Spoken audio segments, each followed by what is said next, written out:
Well, good evening, everyone.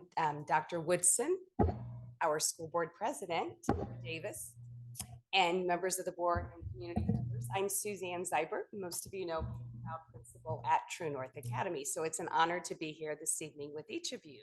The board And does have the presentation good. while we work on getting that opened on the big screen. But if the board wants to open the presentation from your board documents, we can follow along with Mrs. Okay, Seibert. awesome. Well, I will take you through that. Again, good evening, and it's an honor to be here tonight with each of you all as the proud administrator. It's year number 9. I cannot believe it's been that long. It's hard to believe, but as we start off this evening, I'm going to share first some points of pride. In our True North Academy leadership amongst our teachers, we have some great celebrations. Lifelong learners. This summer, we had a teacher take part in the Modern Classroom project that Dr. Taylor presented to leadership last spring, and she jumped on board and is facilitating some of that in her classroom today. And also another teacher who completed their master's in education. Also, teachers are currently writing grants beyond classroom opportunities, really to take our kids not only within the classroom for teaching and learning, but beyond the classroom. So that's very exciting. We have another one underway as we speak. Additionally, we have creators, clubs that are happening. One particular exciting one with Mr. Bowserman, who is here with us this evening.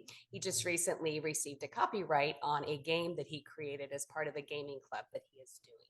And again, Mrs. Oldham is one of our many amazing grant writers as well. So she's here with us tonight as well.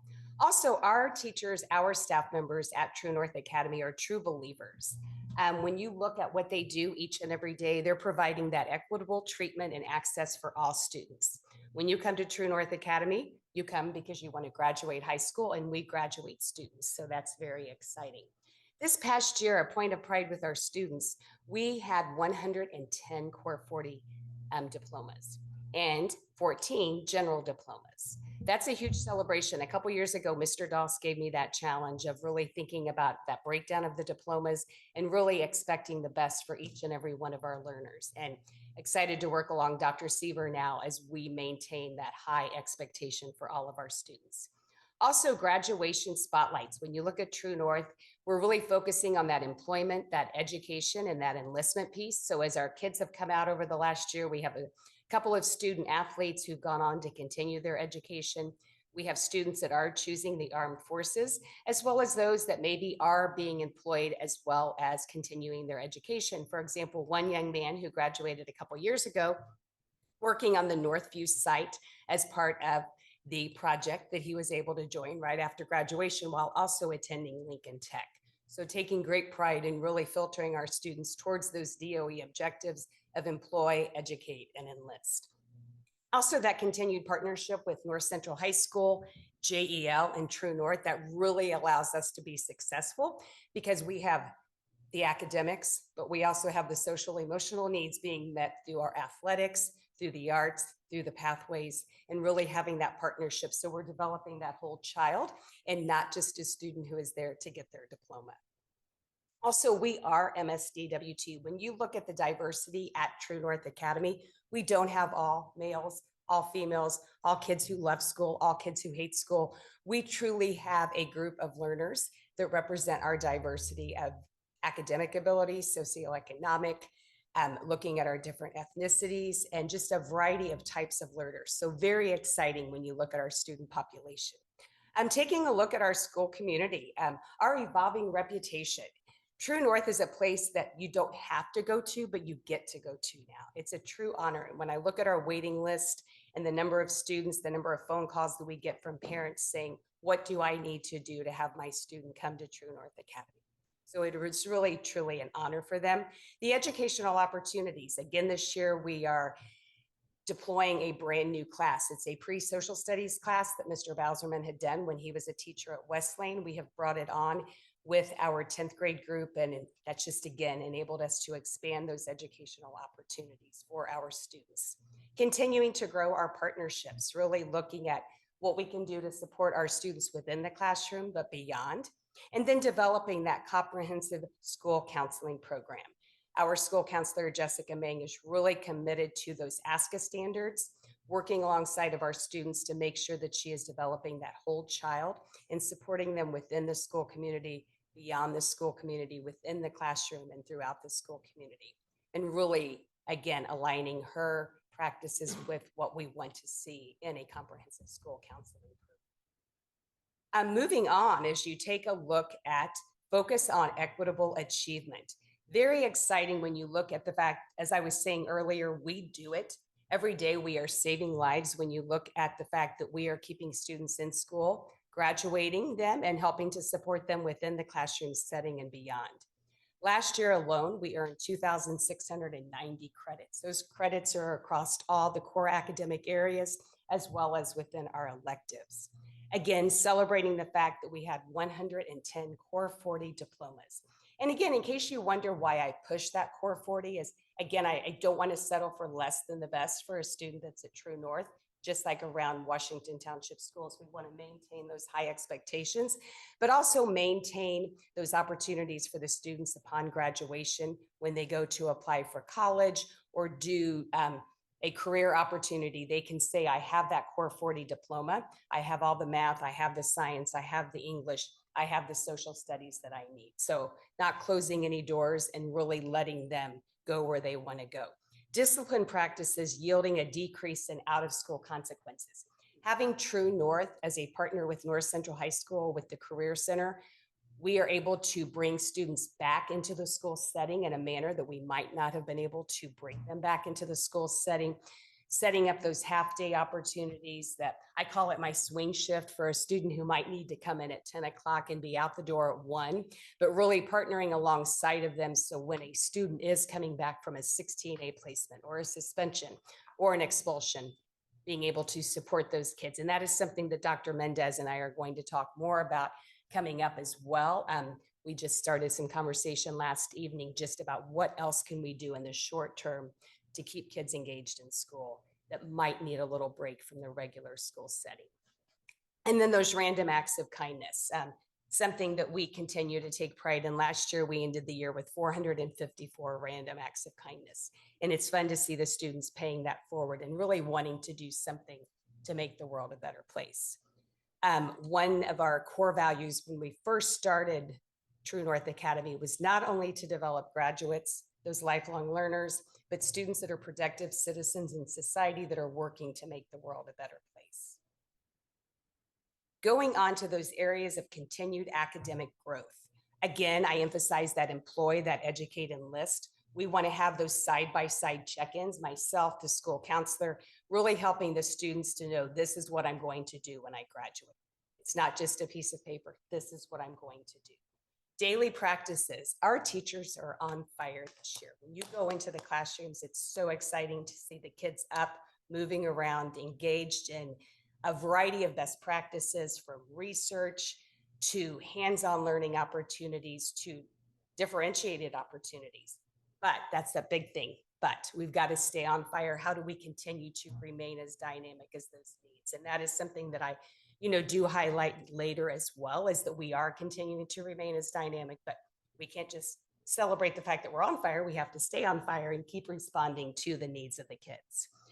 Again, we need to continue to work on developing student voice, those opportunities for our students to have that voice within the community.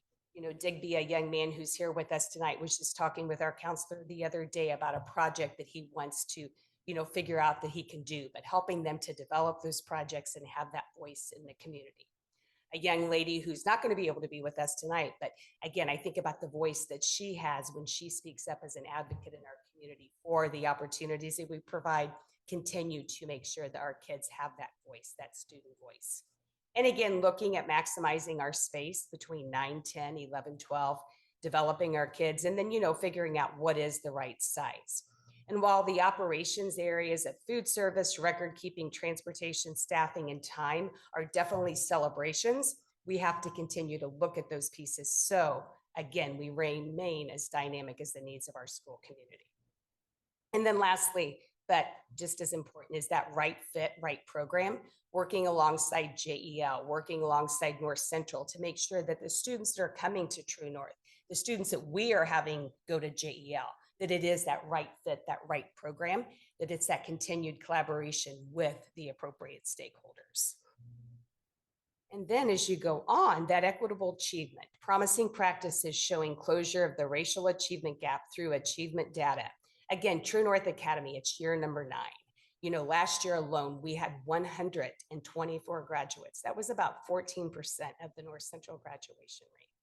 Our teachers are rocking it. Our school community is rocking it. Again, continuing to remain as dynamic as the needs of the school community. I mentioned that earlier. What does our school community look like? What are the needs? What is the data showing? Making sure that we're being dynamic. That comprehensive school program that really looks at each and every kid that walks through our doors. That blended learning model and opportunities. I've highlighted some classes that we're already doing this year. Our professional learning communities. You know, we meet every Wednesday morning. And as I shared on Monday, when you guys were out to visit, great things are happening in our PLC. So lots and lots of things to share there. And then taking a look at the fact that in addition to our professional learning communities, just that grade level support collaboration with the high school, with our 9th and 10th graders, it's our goal for them to return to the high school.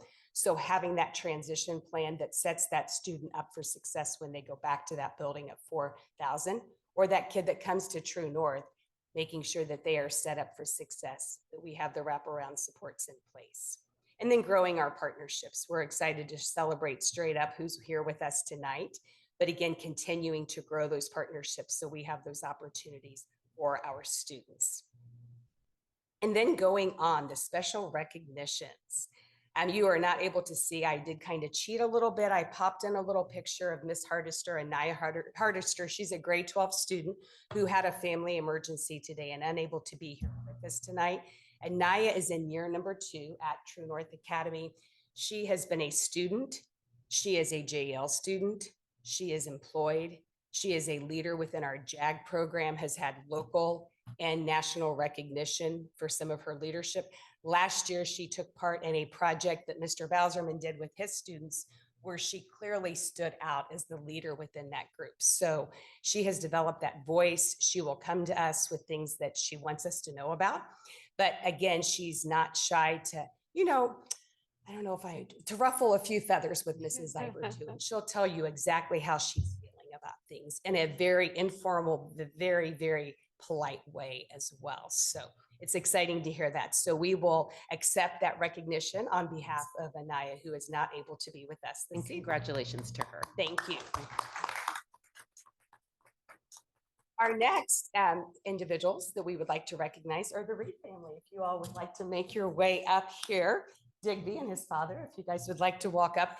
Digby is in his 2nd year at True North Academy, and the family has just been amazing advocates, not only for their son, but for our program, and teaching us just great ways to be able to support our students within and beyond the school community. And Mom, who is traveling on the road with her job, could not be here tonight. But again, the Reed family has just been amazing.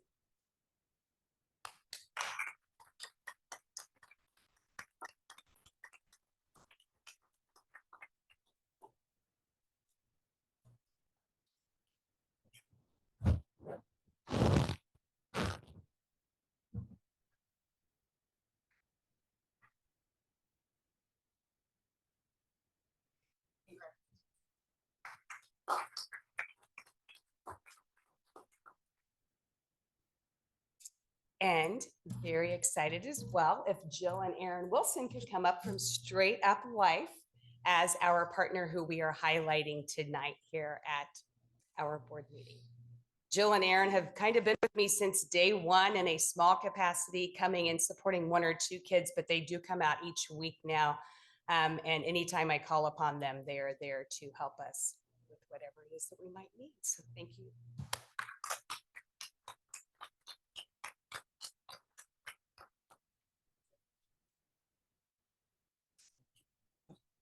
Okay, so thank you all very much for letting us shine. Now our PowerPoint is up there on the screen, of course, that we're all the way through everything. Go figure.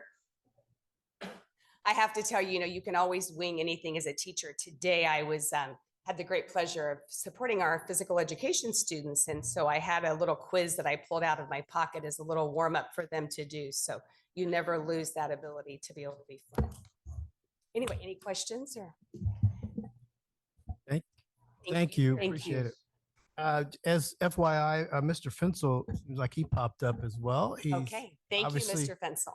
obviously not in his car, as you can see from his background. So Mr. Fensel, hopefully you can, if we get to the part about action items, hopefully you can plug in the vote. If not, just let me know and we will continue on. I should be able to, Bill. Can you There let me you know go. if you Okay, can hear me? thank you. So next item on the agenda is superintendent's announcements. Dr. Woodson. Thank you, Mr. Turner, and good evening, everyone. A few announcements and a lot of information in your board docs. We have already started our site visits. JEL was this past Monday and Hilltop was the Monday prior to all of our schools. As you know, we do this throughout the entire year, and the board is welcome to join us for sites under construction. Those visits will include a tour of the construction sites as well. Last Monday, we toured our new early learning center being built right adjacent to our central office that will open in January, and we're very excited about that. Also, an invitation that will be held in this room on Saturday to our ICPE group. The details are in the attachment for you, and the entire community is invited to that. Also, I included the assessment calendars for this school year for all tested grades, and that is in 3 different attachments. If you are interested in that information, it is also on our website for any interested stakeholders. I do have 2 very special kudos to share with you. One was a kudos to a bus driver, and the other was thankful to a school. As parents were sending their kids off, they sent a reflection on their thanks for what Washington Township did to prepare them. So I certainly wanted the board to see both of those. We have a transportation update, and I am really pleased to tell you that this is the last update that we will have because things are running so smoothly. So only if we have some concerns or a decline in the current really good performance and service for our families, will we start that repetition of updates and info items to the board. And the transportation leadership team was thrilled to hear that. We also want to keep in mind the next, today, as well as tomorrow and Friday, our bus drivers are sitting in unair conditioned situations. And so I took over cooling towels for bus drivers so that they can have tomorrow. We've got schools taking out cold bottled waters, but 4 hours on both ends of the day in an unconditioned metal hot box is a lot for our bus drivers. So we are just thinking about them and doing all that we can. We are also terminating some after school services. Doing late runs makes a 4-hour afternoon shift 6-7 hours. And so that is quite a lot to ask of our bus drivers. So we are limiting some of our after school services, as many of our after school athletic contests have been canceled or rescheduled also due to the heat. So we'll just watch that carefully. I can't recall a time that it has been this hot while school has been in regular session, not summer session. So this is certainly unusual. I also included an article for the board, just like we have been sharing with you. I think it's one of the themes that came across every QAR in June.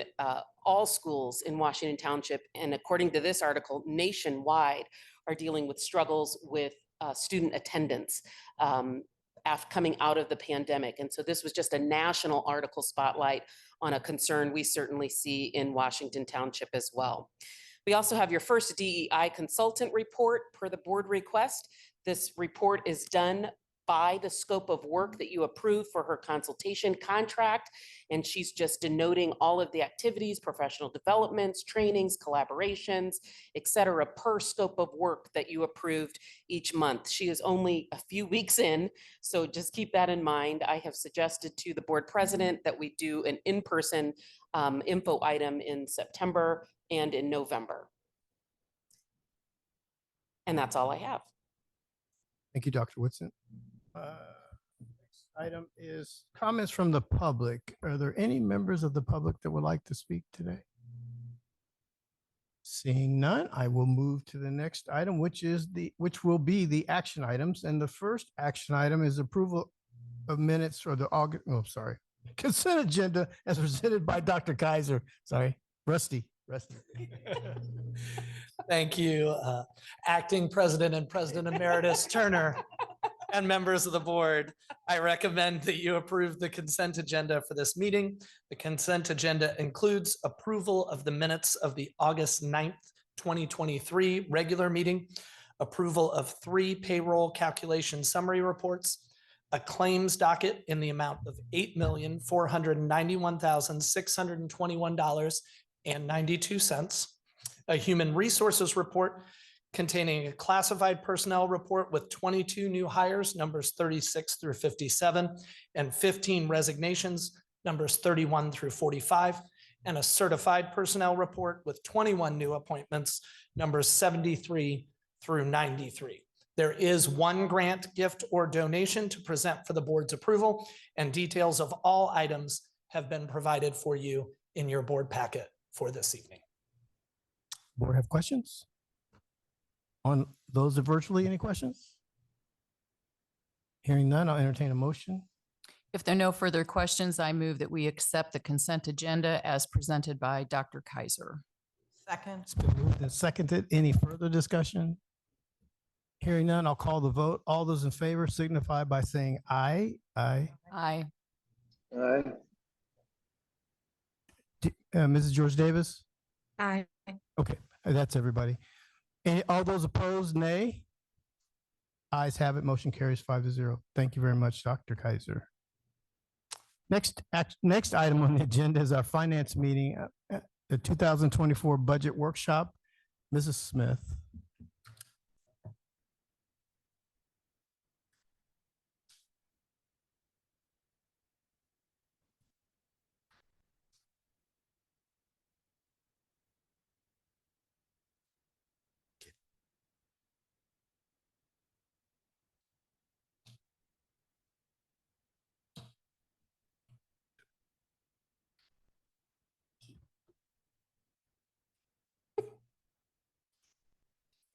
Good evening. Acting President, other members of the board, Dr. Woodson.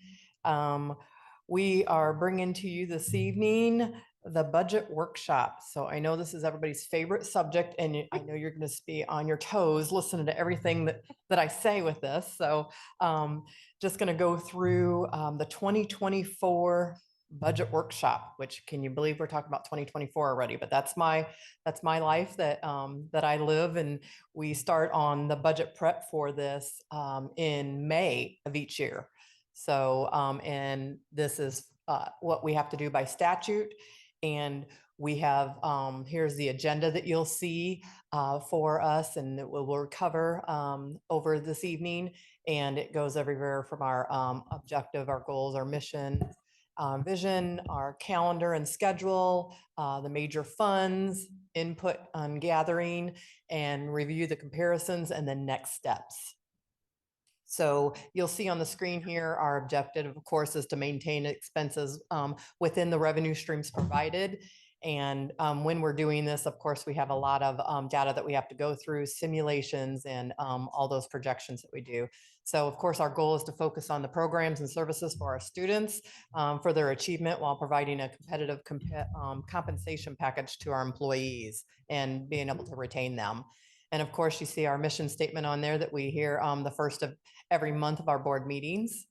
And then moving on, we have certain guidelines that we get from the state, and we mainly go through the Department of Education and the Department of Local Government Finance. And this is just something that comes out in February of each year to guide us of what's required throughout our budget process for the following year. So you'll see that the DLGF, Department of Local Finance, they start in February. So we gather this data, go through the legislative session, and then we start ours approximately in May. Then you'll see here, we take that information from the local governments, from all the information they give us of our statutes and our due dates and all that good stuff. And then we create an internal budget preparation calendar. So then the public and you, the board, superintendent, all administrators know what we're going through each year and every step of the way throughout the process. And in our process, we have three major things. Tonight is the first step of that three-step process, and that is where we do our budget workshop. Later, we ask for permission to advertise. And then the next board meeting, we hold a public hearing. And then the next board meeting following that, then we have an adoption. So of course, here we're talking about the public funds. And through school corporations, we work on a cash basis accounting, not accrual. So there are certain states that do accrual accounting, and there are a handful within the state of Indiana that are required to do accrual accounting after they're over 15,000 students. So that is not us. So we're still on a cash basis accounting. And we go by certain funds, and you'll hear about those funds later. And of course, we're required to have these budgets for our major budgeted funds. Next, you'll see our major budgeted funds, and we have the education fund, which was new in 2019, was previously our general fund. Then we have our operations fund that was also new in 2019, and it was formerly known as our capital projects, our transportation operating, and our bus replacement fund now is in that one fund altogether. We also have a debt service fund, a rainy day fund, a referendum operating fund, and a referendum debt capital fund. And you'll see those uses and those sources also on the right-hand side. Our education fund is our fund that is mainly for on instruction. So that is our building level, all of our students and academic achievement. Our main source of revenue for that fund comes through our enrollment, and that is our ADM, our average daily membership counts. We have 2 counts per year that funding is divided by and calculated on, and that is October. It used to be September, but this is the first year that it's moved to October. So this year our count will be October 2nd because October 1st falls on a weekend. And then our other one is still February, like it used to be February 1st.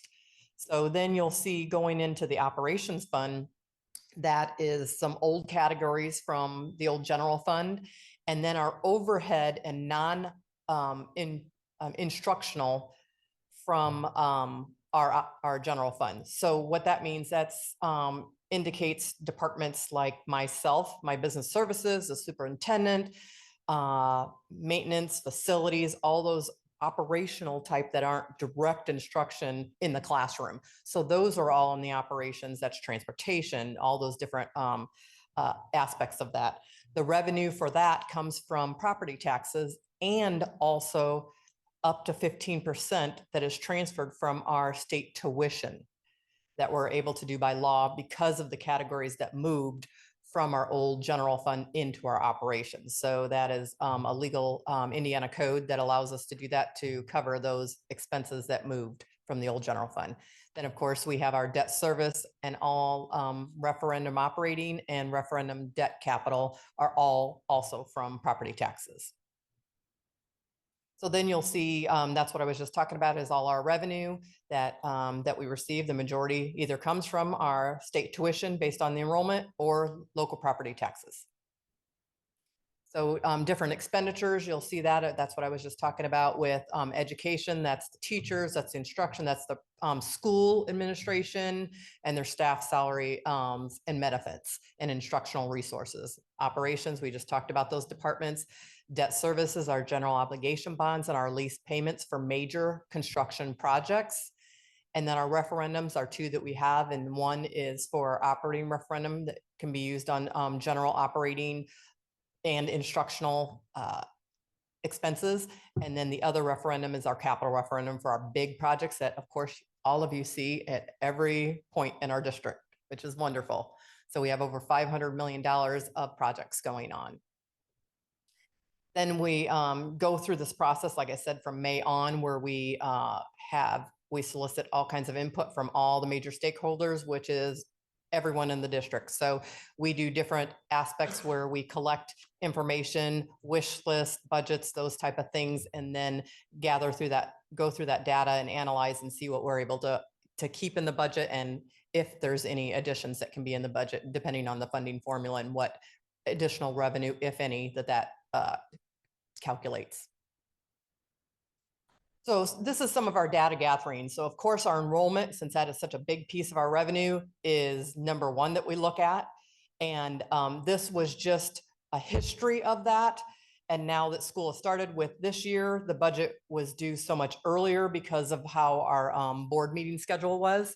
So at the time that the budget was prepared, we were being very conservative with our estimate for 2023 and just did 10,000 even. And now we are taking that attendance 3 times a week to see what that will be. It looks right now, like I said, it's hard to tell this early because we don't have the actual count until October. So with that, we believe that we would not be that low, and that we believe that we would be stable or slightly less than what we were in February of 23.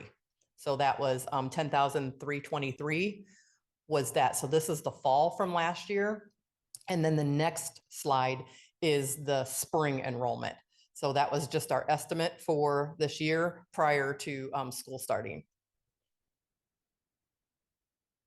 So moving on, we take that information and then we actually do a simulation, a worksheet estimation based on that information to see what does this calculate for revenue for our district. So we're able to do that. And when we do that with the new funding formula after the legislative session's over, we calculate it and it gives us our funding comparison based on the information that we put in, the estimates that we put in at that time, which is our ADM enrollment.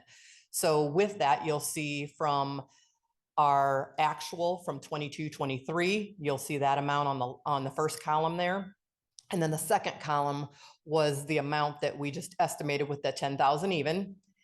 And then the third column is the difference between those columns of what is anticipated. And in this, you'll see a little over $1.8 million. I do have a red section that is highlighted there that is circled for our non-English speaking grant. That is a new section of the funding formula. So without those numbers included in there, the funding simulation would not calculate that. So we anticipate that number being around $300 and some thousand for us, depending on how that will calculate once they get those numbers in. There's different times of the year that they collect the enrollment numbers based on those different areas. The basic grant first one is on the ADM. And then of course, you'll see that special education grant section that is done in December, for instance. There's different times of the year that they do different counts. Same thing with the non-English speaking grant. So when they do populate those areas, then I would be able to provide a more updated simulation. But during the budget process, this is just an estimation, and this is customary when we're doing this during the budget process. So next you'll see our history of our tax rate. So in here, you'll see anything from 2016 all the way through 2023, our current year. So you'll see that, and you'll see the jump from 2020, of course, to 2021. And let me remind you, that was when we, our taxpayers so generously approved our referendum. So our second capital referendum, and then renewed our operating referendum. So that's why you see that jump in the tax rate. And then you'll see where each year it steadily increased. And that was based on our funding for our cash flow that's needed for our capital referendum. Then it will stabilize, and then it will stay that way for so many more years. And then you'll see it go back down as we pay those bonds and leases off. So then you see our assessed valuation. So our assessed valuation just came out. You'll see that from 2023, but then going into 2024, it was estimated at the time. So that's why it kind of says 23. And then the other one in italics says 23. But that was an estimate going forward of what that would be into 2024. So I apologize for that being a little confusing on that. But right before this, we did get the final, and I already had this in the board docs, so I didn't update that, but it's approximately 1%, a little under 1%. You'll see that from last year, we had a 13% jump. So we anticipated for it to level out. There are some districts that, depending on their complexity of where they're located, if they're a farm community, those type of things, they have more of a jump than districts like we do here at Washington Township. So that is more of the norm. The ones on the outskirts, they are seeing anywhere from 5 to 8%. So we were pleased to see at least it was stabilizing, and we anticipate it to remain stable for the next several years. So when we're doing our comparisons, when I put this information together, what I wanted to show you is what actually was certified with our budget order and then what we are advertising for 2024. So you'll see in the education fund, we look at local sources of any kind of money that we receive. And then, of course, you'll see that big amount that comes from our state sources, and that's that tuition support that I talked about. So in 2023, you'll see just under $83 million. And then you'll see in 2024, we're estimating before the ADM and all that is known from October and also February, it's 84 million. And then other ancillary items that are in the other columns. So you'll see that going from 83 million to 84 million. So approximately $1 million increase from the budget of the revenue that's anticipated from 23 to 24. Next, you'll see the expenditures. So we take that information, we put it in, I do it by object, so you can see what we're projecting for salaries, benefits, and what we're budgeting in those areas. Now, remember, I just want to remind you that that is advertised high. So we always do that to protect ourselves, to make sure that we have enough appropriation. So be it that the board would want anything else done, or we receive more revenue. All of a sudden we have an influx of 500 kids, which we would absolutely love. And then the for those students that would increase, of course, we'd need staff and that, that would need to support that. So that's why that we do that. But just to remind the board and the community that we balance that every year with the revenues and expenditures to make sure that we don't spend more than what we're instructed to. Then you'll just see the overall comparison for education fund for the budget, the assessed valuation, the levy, which is your property taxes, and then the rate. So of course, with this fund, there is no property taxes. So that's why you see the levy and the rate at 0. And then the other things are just talking about what we had for the actual official budget order, what was advertised, and then what is being advertised for this year. Yes, May I ask a question real absolutely. quick, just to. Sure. I was a little confused. I think it was one slide ago or 2 slides ago. There was just like $42,000 that was local, Mhm. but we're talking about how that's not in the education fund. What is that? What's that? So the revenue that comes in could be just miscellaneous things that that we get from refunds or something like that that came through. So that's why that's just a local source that just might Oh, okay. come in So it's not locally. a local property tax. Correct. Correct. Yes. Good question. Thank you for clarifying that. So then you'll see that comparison. Then next we'll go into our referendum operating funds. Same concept. And this one you will see the property tax and levy that's in there. So we're anticipating from our budget order that was a little under 19 million. And we're estimating with the assessed valuation and advertising about 21 million. So that doesn't mean that's exactly what we're going to get. We won't know that until everyone, all the property tax bills go out in the fall, and then we start receiving that money. Then we'll know, and they certify our budget to know what we will be getting for 2024. So that will be calculated and recalculated during the budget certification process that happens by December 31st of this year. And then same thing with the local sources and other taxes there. That is an estimate based on what we know right now. So next you'll see the same breakdown with the operating referendum funds. And just to bring to your attention, you'll see there almost 99% of the operating referendum is salaries and benefits, which we did by design. That's exactly what we told the public that we were going to do with that money. We said we were maintaining the previous operating referendum, and we were hiring additional staff. So that right there shows you where all the money is going for the operating referendum. So then the same thing with the comparisons, the budget, we just upped the budget slightly. And then the assessed valuation, the levy, property taxes, and the advertised rate. Just to remind the board and the public that our advertised rate is a max of 25 cents. But just like I said, we need to be able to advertise. We advertise it a hair higher because then it ups everything else in case we get more levy, property tax, and all that, because that's what calculates in the formula for that. So when they work our budget and calculate our budget, then they bring that back down to the 25 cents. However, if we don't advertise the other ones high enough, they only give us what we advertise. So that's why we advertise high for when they do calculate it for the other portions, the property taxes and things like that. We want to make sure that when they calculate it, that we had enough in the budget because they hold us by each one of those line items. So they will bring back down that rate from that 28 cents to 25.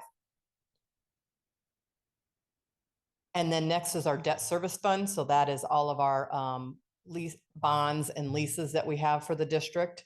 And that you'll see that property tax that would be coming in for our needs, and then local other taxes, local sources and other taxes there. So you'll see that went up slightly for what we're estimating for 2024.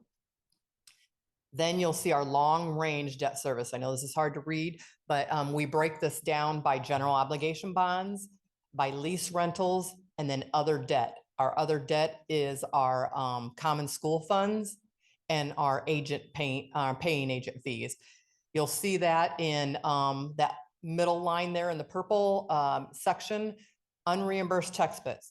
To remind you that we used to, by law, be able to claim whatever we weren't able to through the regular reimbursement process with the state. Anyone that signed up for textbook assistance after that deadline date, it was October. From October to May, we are able to put that in our debt service. You'll see that stopping in 2024 because the 22-23 year was the last year that we could do that, those proceeds. So we will not be able to do that in the future because of us not being able to charge for curriculum materials anymore.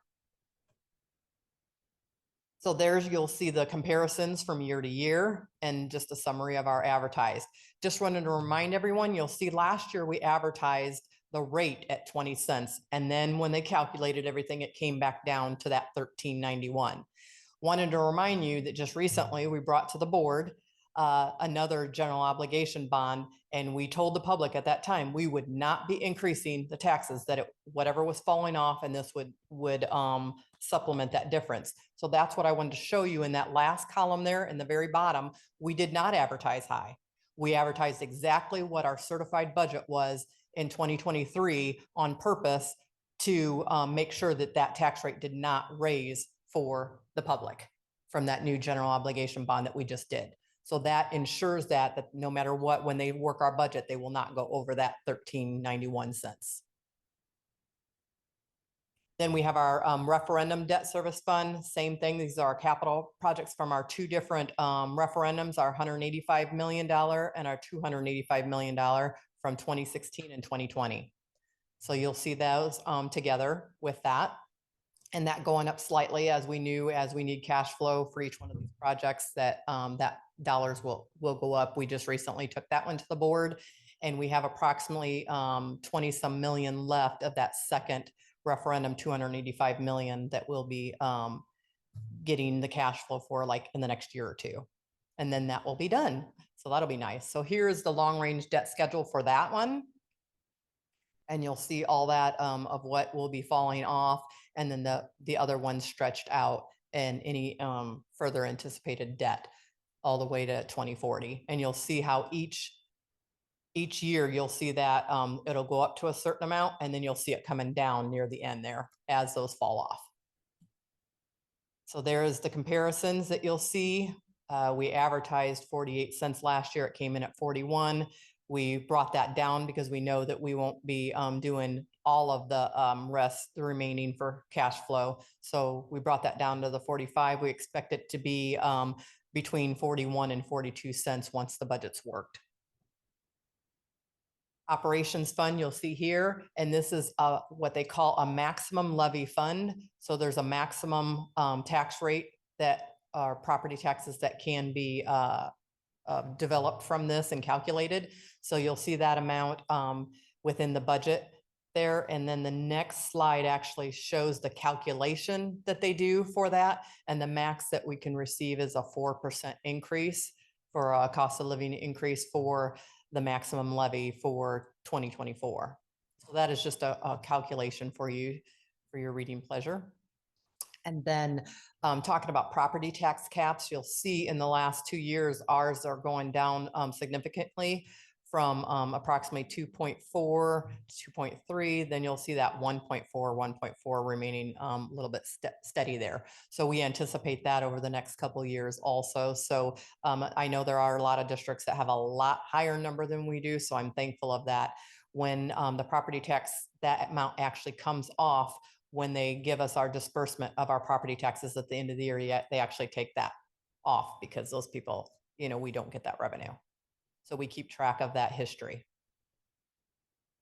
Operation fund expenditures, you'll see how that is categorized by those objects there to approximately $52 million. And then here is the comparisons. That is by design. You'll see the budget went up from 48 million to 52 million, and that was by design. If the board recalls that we saved up those dollars for over a 6-year period to be able to do some more capital projects throughout the district on top of our referendum projects. So that is some of that. So in conjunction, we are utilizing some of those funds that we built up over that 4 to 6 years. We are approximately building about 4 million per year to be able to do some additional projects in case the operating capital referendum didn't pass in 2020. And now we're able to do those two simultaneously to be able to do some additional things or cover any kind of budget or expense increases that has happened after COVID. So next is the capital projects plan that you're used to seeing. This is a 3-year plan. We're held to the 1 year, and it just is anything that we might be spending out of the operations fund for capital acquisition type things. So this is equipment, those type of things that we might purchase over the next 3 years. So you'll see that list there.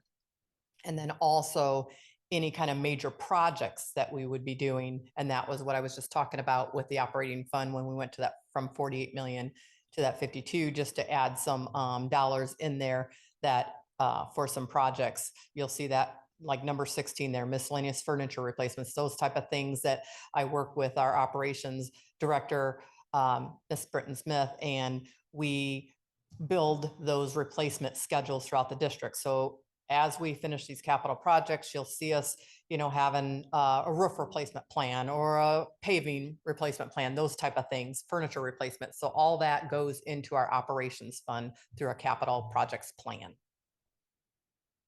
And then next is our bus replacement plan. Same thing. We have to do a 5-year plan with our bus replacements. Even though we can change the years as we're going, we're held to that 2024 year for this next year. So I work in tandem with our transportation department, and we do an analysis of our buses, and anything that's up to 12 years old, anything that's over 12 years old, then gets put on the bus replacement plan. If we end up with a lemon type vehicle that is costing more and something's wrong with it, we're able to put those on the plan earlier than the 12 years. So this is just a projection out of the next 5 years of what we plan on replacing of our bus fleet. And then you'll see that all the way to 2028. So you'll see that approximately 11 buses in 2024, 11 in 25, 12 in 26, 12 in 27, and 10 in 28. So our next steps. So this evening, after all this information, we put these all into the required budget forms through the state.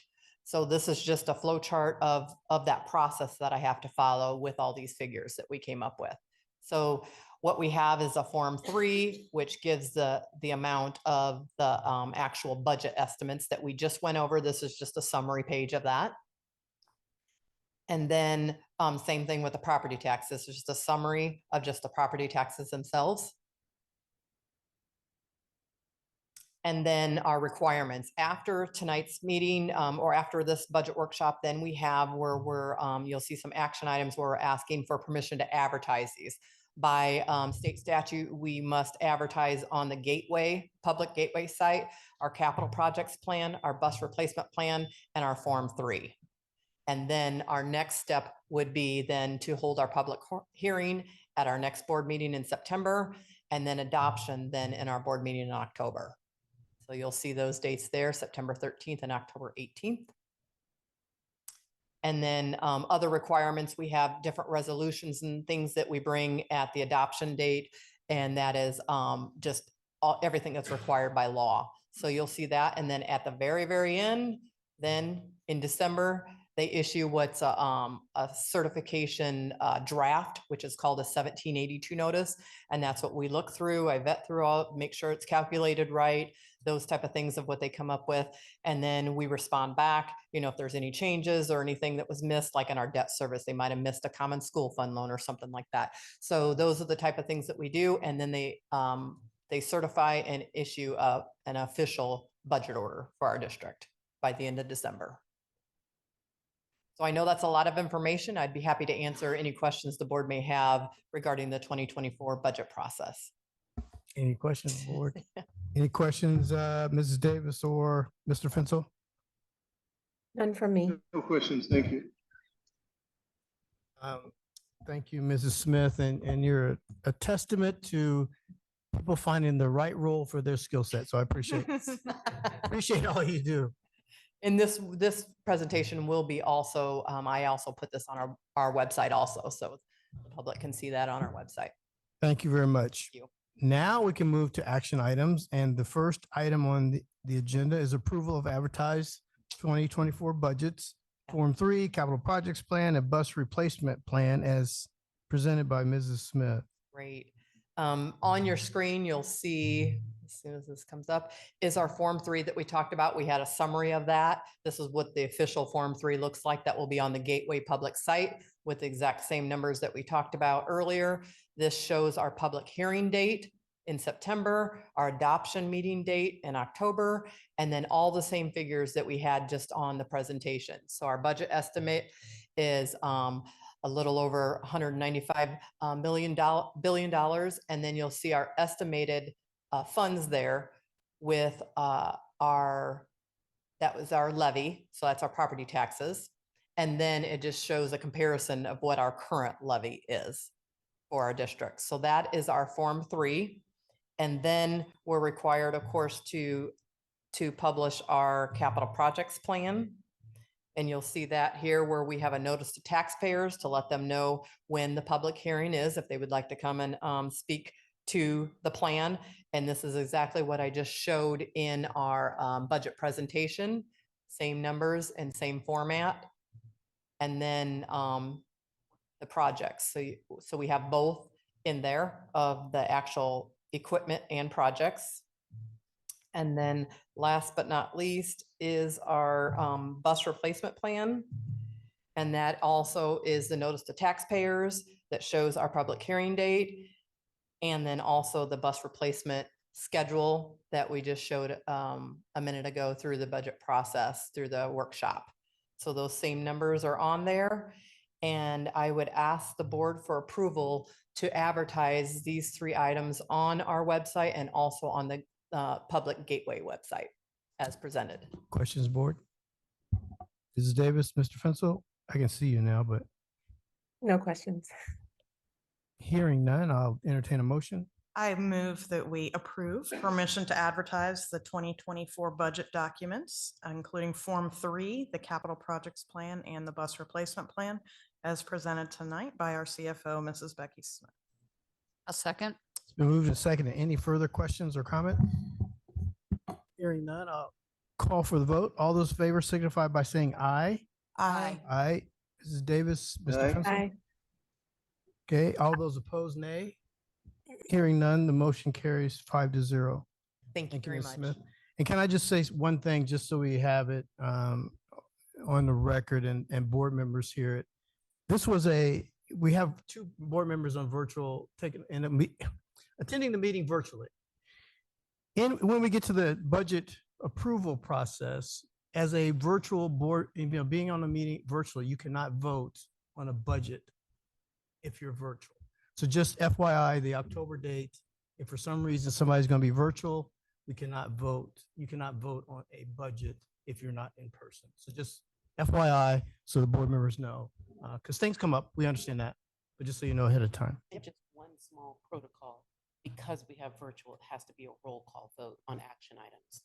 Okay, got it. Okay, sorry. So it is not passed yet. you have the motion. I will call for the vote against the motion. And I will call, thank you for saying that. Mrs. George Davis, Aye. how do you vote? Mr. Finsel? Mr. Finsel, can you hear me? I can see him. Is he frozen? Oh, there he is. Can you repeat the motion? I missed it. I broke up on you. Yeah, the motion was to approve to advertise the 2024 budgets as presented by Mrs. Smith. It was moved and seconded. Calling for the vote. I vote yay. Aye. Aye. And myself, aye. Any of those opposed? We're all ayes, so ayes have it. Motion carries 5-0. Thank you for that reminder. Next action item is approval of HVAC agreement with Seal Sexton Mechanical Company for Hilltop. Mr. Boots.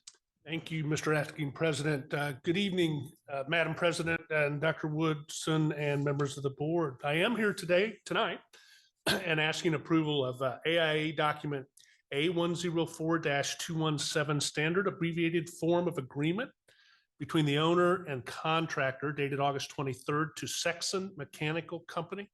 And this is for the Hilltop HVAC renovation project. We are here requesting this approval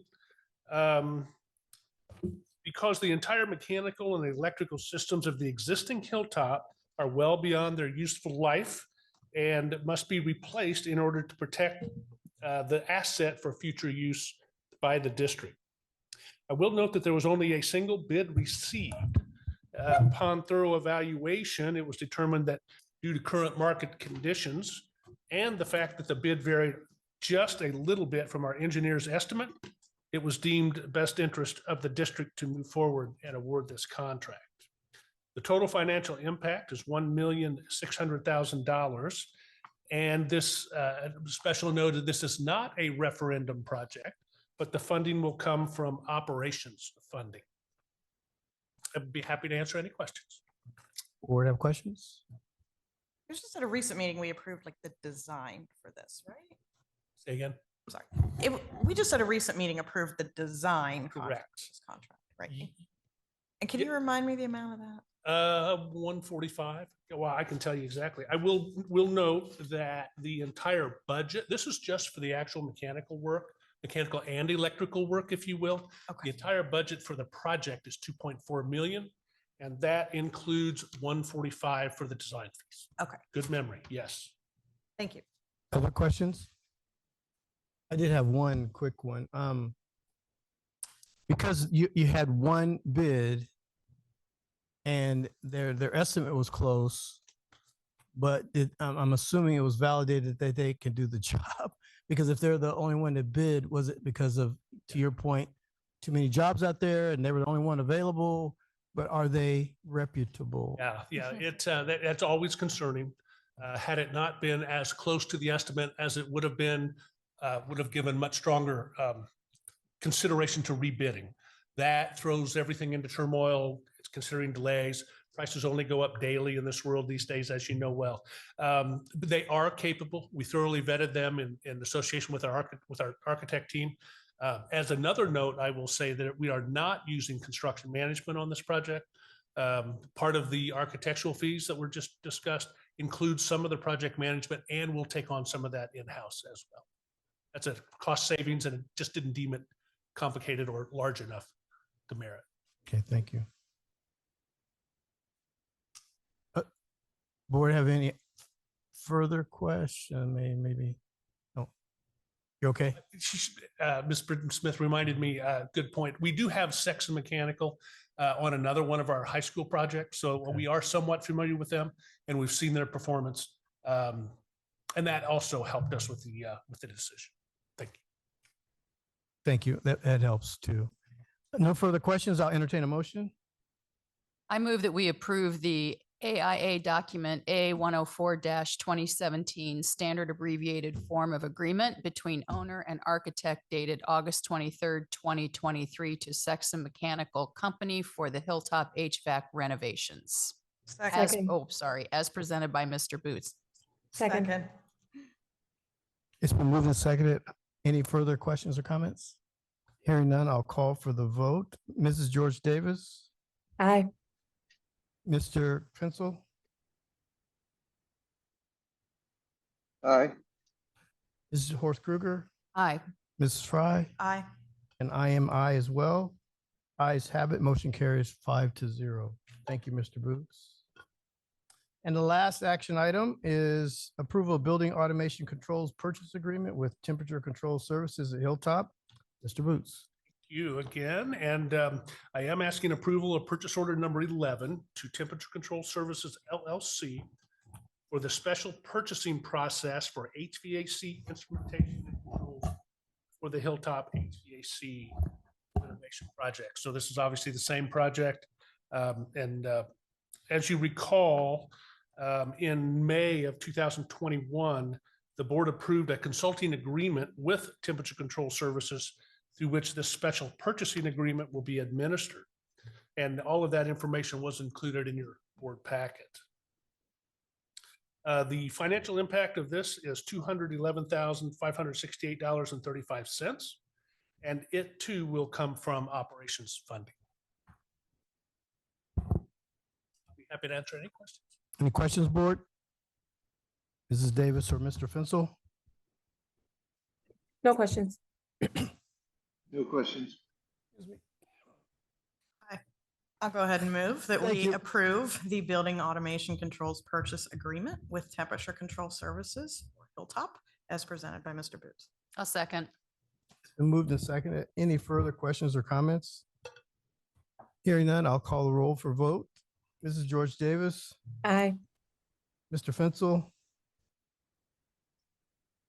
Aye. Mrs. Horst Kruger, Aye. Mrs. Fry. I can't speak. Fry votes Ms. aye. I'm sorry. And myself, aye.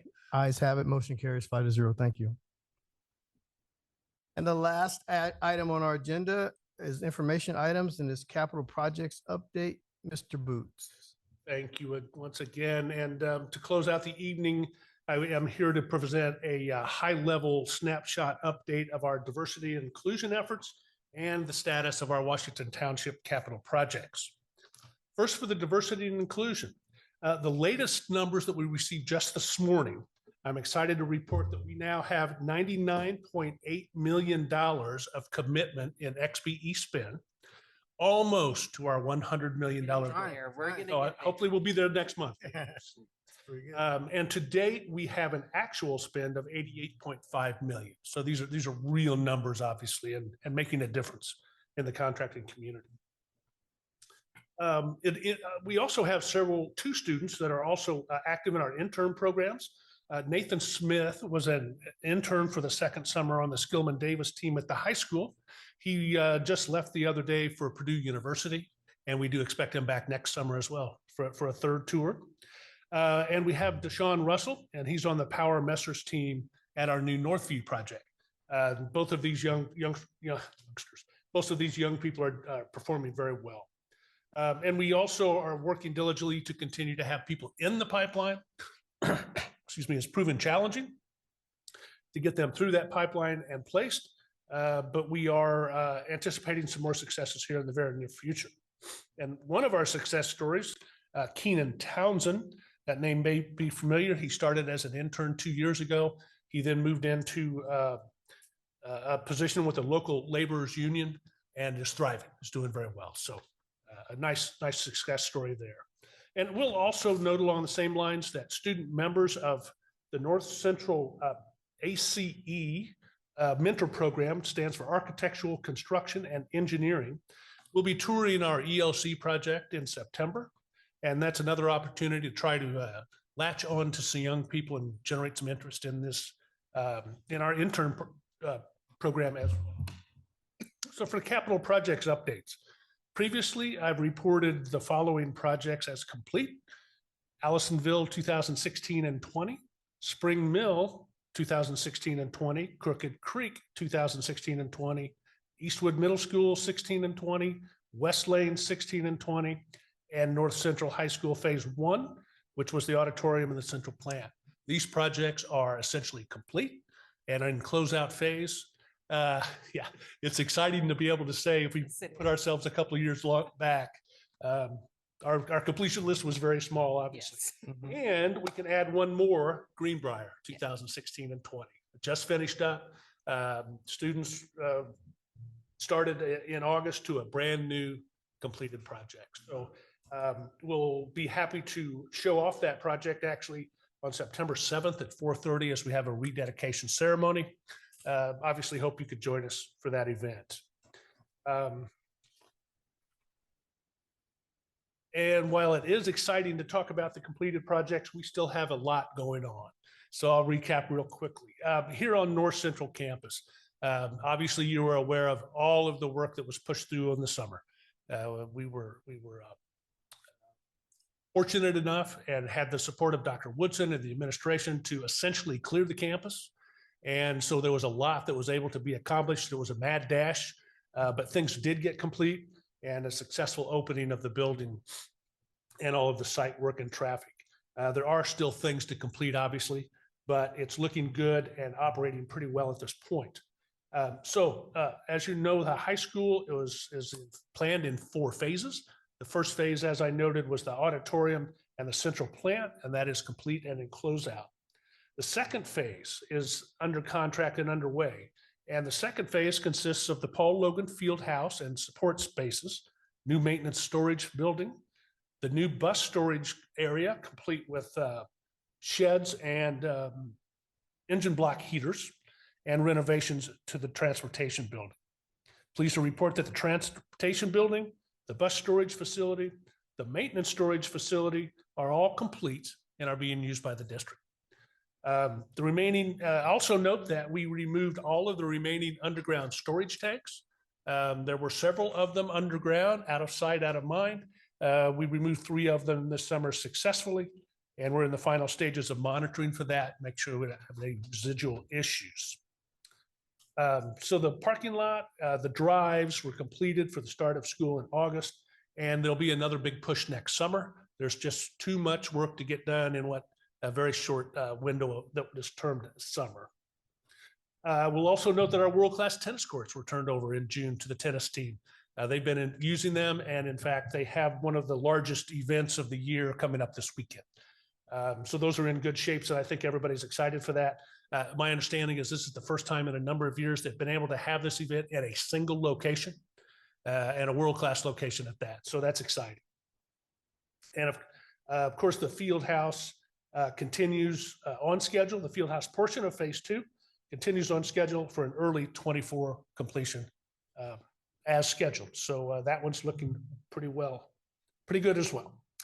And for phase 3, so phase 3 consists of renovations of the entire high school, almost 1 million square feet of building, and some additions. Yeah, and some additions, about 60,000 square feet of additions. So it is a mega project, but as you recall, it was successfully bid and awarded, and it's underway now. We're in phase 1. Phase 2 will start in a few weeks. So for the next 30 months, this building will be under renovation. Yeah, I know. You kind of shake your head when you think of it in terms like that.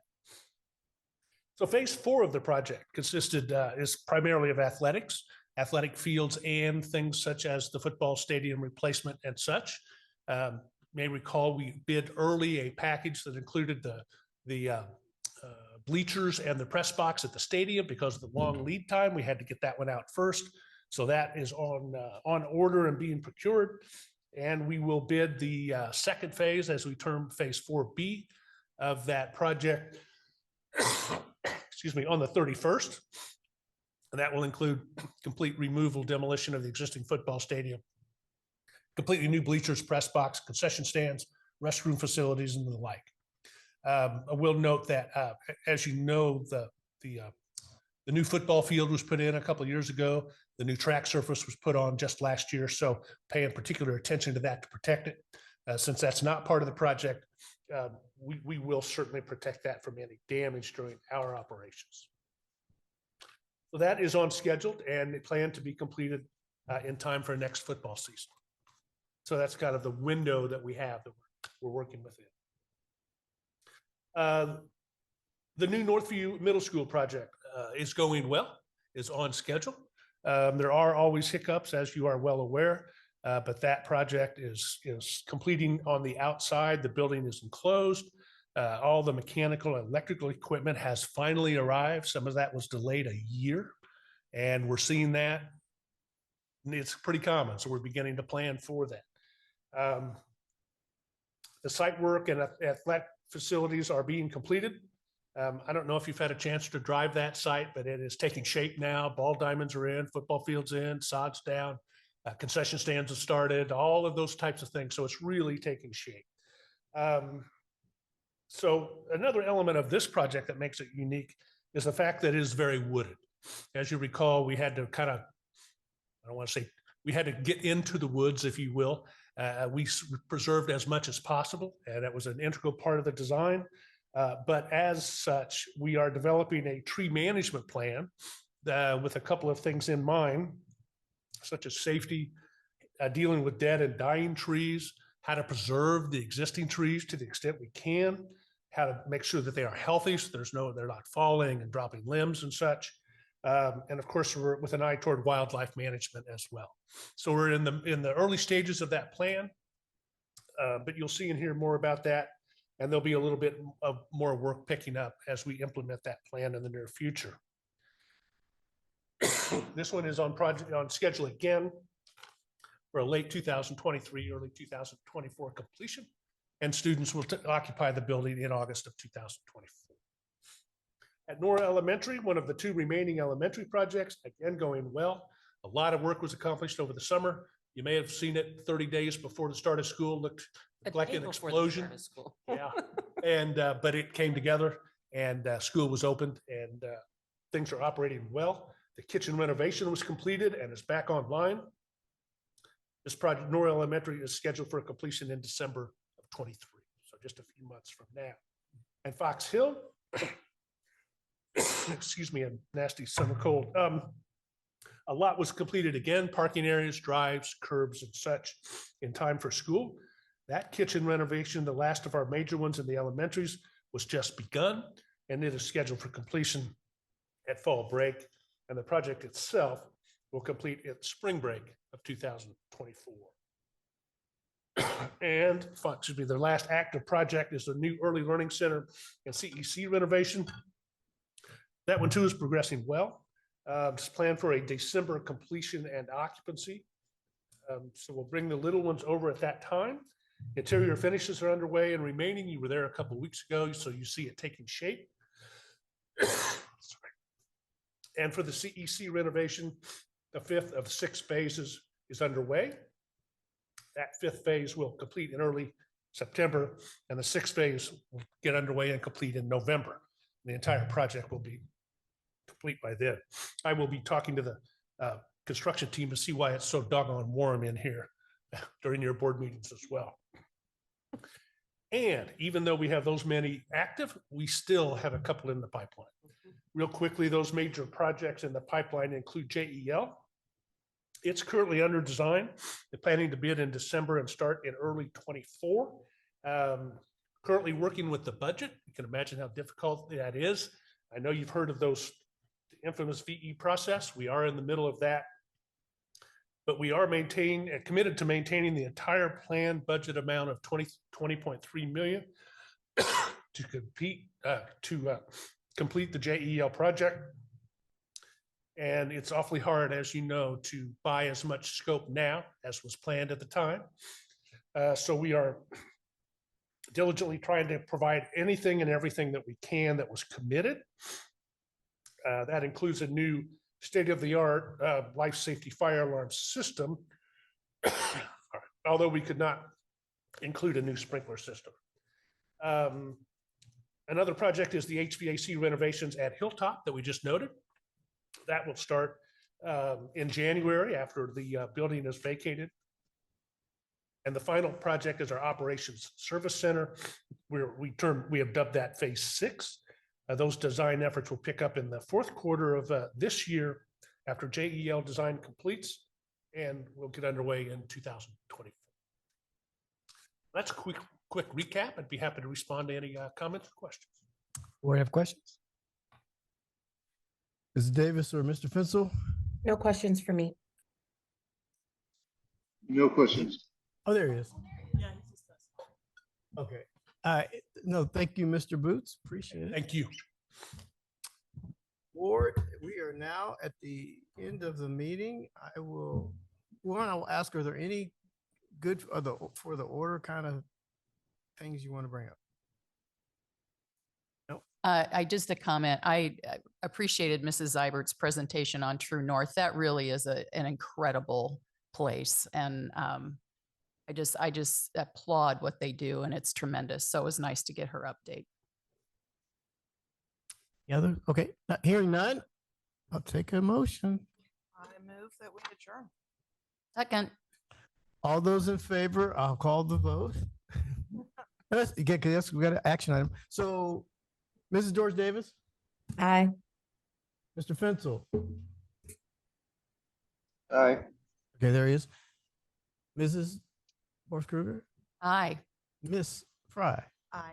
and myself as an aye. Ayes have it. Motion carries 5-0. Thanks. Have a good evening.